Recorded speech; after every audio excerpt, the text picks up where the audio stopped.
Halo semuanya, perkenalkan namaku Mazaya Khotrada Salsabila, NIM 108270911, S1 Administrasi Rumah Sakit. Di sini kita akan belajar tentang analisis dan evaluasi logistik farmasi studi kasus RS Nur Hidayah Bandul dan RSUD Muhammad Nasir Solo. Apa aja sih permasalahan yang ada? Yang pertama ada kekosongan stok obat esensial, stock out mengganggu kelancaran pelayanan dan beresiko terhadap keselamatan pasien.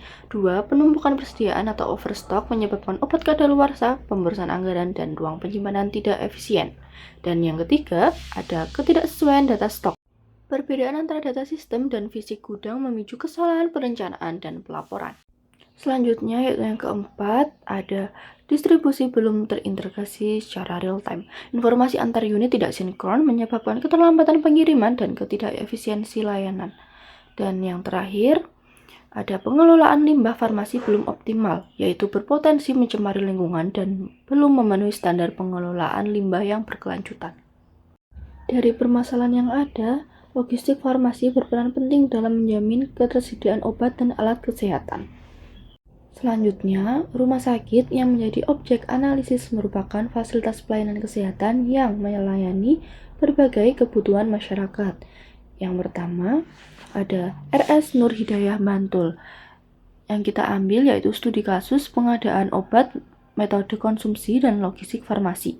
Dan yang kedua, ada RSUD Muhammad Nasir Solo.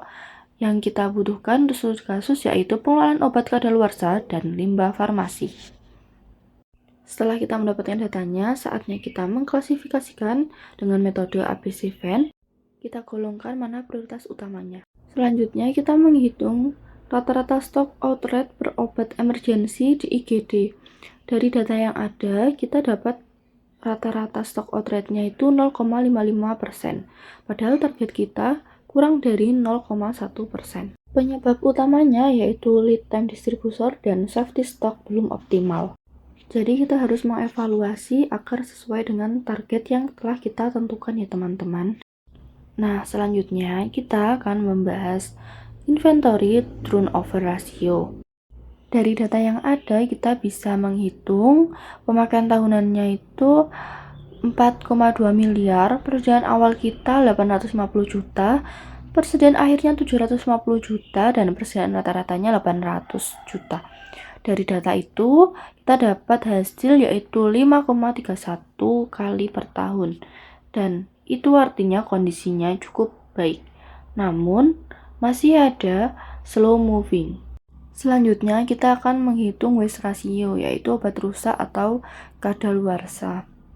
Dari diagram ini, kita total kadaluarsanya itu nominalnya 18 juta, ditambah 7,5 juta itu rusak, hasilnya 25,5 juta total kerugian kita. Jadinya waste ratio-nya itu 0,60%, padahal harusnya target kita itu waste ratio-nya mendekati 0%. Tapi karena ada banyaknya obat rusak dan kadaluarsa, jadi kita memiliki kerugian yang cukup banyak. Next, kita akan menghitung akurasi stok dan sistem distribusi.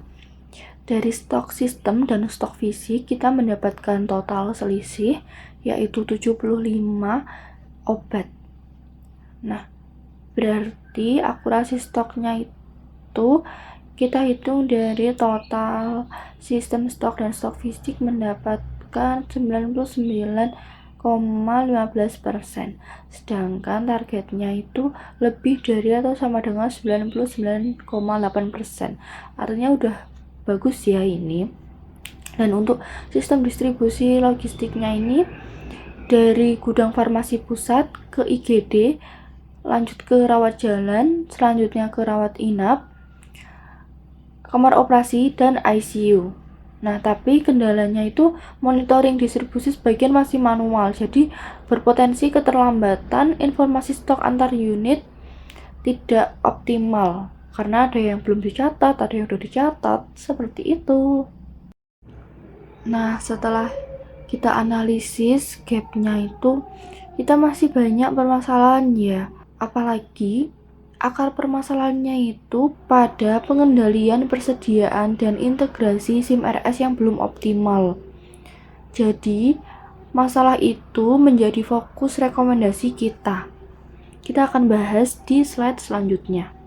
Jadi, rekomendasi optimalisasi kita dengan pendekatan SMART, di mana S-nya itu spesifik, M-nya measurable, E-nya achievable, R-nya relevant, dan T-nya time bound. Nah, dari stok obat emergency itu, safety stock dan reorder point-nya itu untuk semua obat AV dan BV. Jadi nanti stok outright-nya itu bisa menurun dari 0,55% menjadi kurang dari 0,1% selama 12 bulan. Selanjutnya untuk waste ratio-nya, kita bisa monitoring dari expired date-nya dan penerapan FIFO secara konsisten. Nanti kita bisa mengurangkan dari 0,60% menjadi kurang dari 0,30%. Itu kita lakukan selama 12 bulan. Monitoring stok belum real time, jadi kita harus mengintegrasikan SIM RS dengan minimum kritis dan kebutuhan pengadaan secara otomatis. Nah, kalau ada item yang slow moving, kita evaluasi formulariumnya dan analisis konsumsinya setiap triwulannya. Selanjutnya, distribusi belum terintegrasi. Jadi, kita harus mengintegrasikan pencatatan distribusi antar unit dengan SIM RS secara real time dan limbah farmasi, redistribusi obat yang mendekati kadaluarsa antar unit, dan memperkuat sistem retur. Selanjutnya, 3 prioritas utamanya itu safety stock dan reorder point. Yang kedua, penguatan FIFO dan monitoring expired, dan integrasi SIM RS secara real time. Kalau semuanya sudah dilakukan secara baik, pasti evaluasi juga akan berjalan secara optimal. Jadi kesimpulan dari analisis dan evaluasi logistik studi kasus di RS Hidayah Bantul dan RSUD Muhammad Nasir Solo itu menunjukkan bahwa pengelolaan logistik farmasi telah berjalan cukup baik, namun masih ada beberapa area yang perlu ditingkatkan lagi. Dengan perbaikan berkelanjutan, kolaborasi antar unit, dan memanfaatkan data secara optimal, logistik farmasi dapat memberikan kontribusi nyata untuk meningkatkan mutu pelayanan kesehatan dan keselamatan pasien. Baik, cukup sekian yang dapat saya sampaikan. Semoga bermanfaat. Terima kasih. See you.